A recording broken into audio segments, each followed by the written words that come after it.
দীর্ঘ 10 বছর পর বিএনপির স্থায়ী কমিটির সদস্য সাবেক যোগাযোগ প্রতিমন্ত্রী সালাউদ্দিন আহমেদ কক্সবাজার এসে পৌঁছেছেন। তিনি 11:42 কক্সবাজার বিমানবন্দরে অবতরণ করেন। ইতিমধ্যেই বিএনপি নেতা সালাউদ্দিন আহমেদকে বরণ করতে কক্সবাজারের সাতসাজ রব বিরাজ করছে। আমরা যদি আপনাদেরকে দেখাতে চাই, এটি হচ্ছে কক্সবাজারের রামুর খালেকুজ্জামান চত্বর। এখানে হাজার হাজার নেতাকর্মী বিএনপি নেতা সালাউদ্দিন আহমেদকে বরণ করার জন্য, এক নজর দেখার জন্য এখানে ভিড় জমিয়েছেন রামুর 11টি ইউনিয়ন থেকে।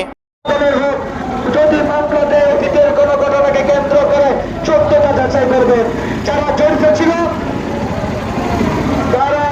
ছিল তাদেরকে মামলা দেন, আমাদের কোনো আপত্তি নেই। আমরা আপনাদেরকে সহযোগিতা করব। যদি কোনো নিরীহ মানুষের নামে মামলা হয়, প্রশাসন বাইরের উদ্দেশ্যে বলতে চাই, রামুর সাধারণ মানুষ নিয়ে রামু থানা ঘেরাও করব। কেউ ছাড় পাবেন না। অতীতে ধৈর্যের পরিচয় দিয়েছি, ভবিষ্যতে আমাদের ধৈর্য আর থাকবে না। ধৈর্যের বাঁধ ভাঙবেন না। আমি আরো বলতে চাই স্পষ্ট করে, রামুর উপজেলা সিনিয়র নেতৃবৃন্দের সেবা লাভ করে গতকালকে আমরা মঞ্চ নির্মাণ করেছি। আমরা কাদের নাম দিয়েছি, আমরা আমাদের রামু কক্সবাজারের সাবেক এমপি লুৎফর রহমান কাচারিকে প্রধান বক্তা হিসেবে রেখেছি। তারপরও তারা আমাদের মঞ্চে আসন গ্রহণ করে নেয়, যার জন্য আমরা অত্যন্ত দুঃখ পেয়েছি।